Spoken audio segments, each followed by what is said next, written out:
Hello everyone, this is Jag. In this video, I'm going to cover 5 seed starting mistakes you can avoid.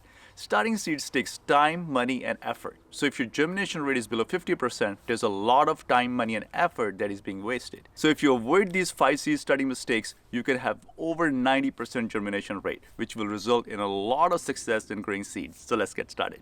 Number 1, the growing medium. You can't just go into your garden and pick up your garden soil to start seeds.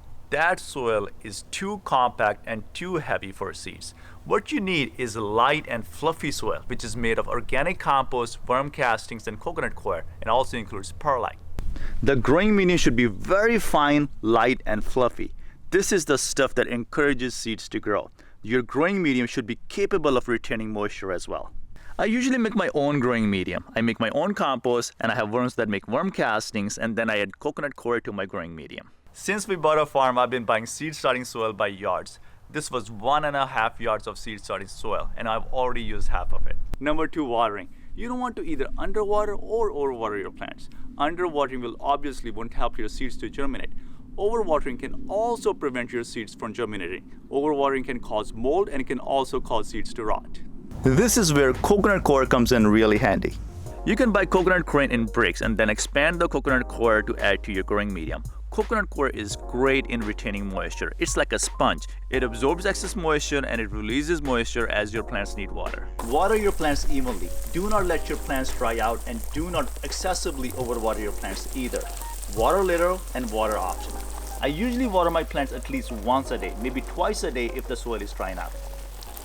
Number 3, humidity. Many people make a mistake of not providing enough humidity for their seeds to germinate. Humidity is very important for seeds to germinate, especially lettuce.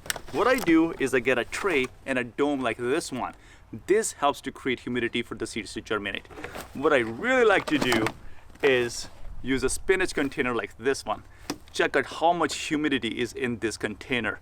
I made a separate video on how you can use this spinach container to grow your own seeds and create a lot of humidity for seeds to grow. I always have trouble growing lettuce, but when I grow lettuce in these containers and maintain humidity, I have a very high germination rate.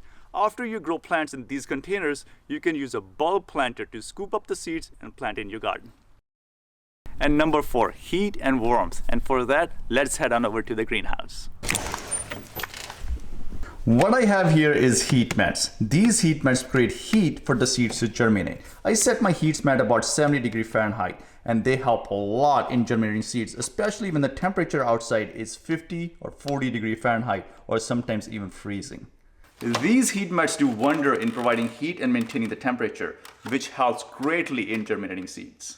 When the temperature is really cold outside, especially at night, and temperature drops below 50 degrees Fahrenheit, and you want to get a head start on growing your seeds, you must use these heat pads to germinate your seeds.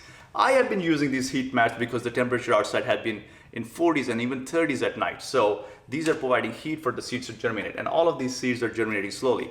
As they germinate and the weather is warming up, I'm actually moving these seedlings outside so they grow bigger and taller. And a sneak preview. Check this out. I am growing sugarcane and it has roots.